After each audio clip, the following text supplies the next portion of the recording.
Time now 6:14. KHOU 11 is your education station, and your child's school day could be going virtual as companies are investing billions into the so-called metaverse. That's right. The virtual reality is what some believe is the next phase of the internet. It may sound futuristic, but some kids are already experiencing it at school. Stephanie Whitfield explains. Yeah, it's really cool.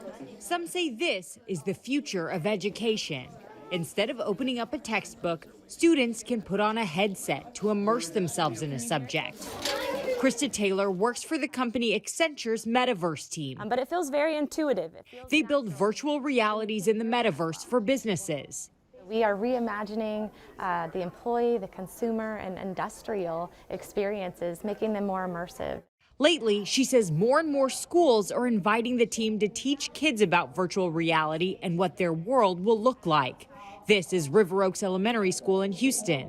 When it comes to learning, especially in the classroom, you could teach a kid about space by showing them a textbook and having them read about it. Or you could take them to a virtual space station and use haptics to feel the rings that make up Saturn. I don't think I'm supposed to be here. Fifth graders got in a car to go on a virtual road trip in class this Friday. They were engaged, couldn't wait for their turn to try a headset on.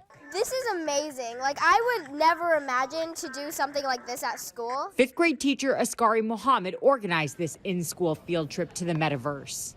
Technology can seem a little bit scary, but it doesn't have to be. It can be implemented within the educational system to help kids learn.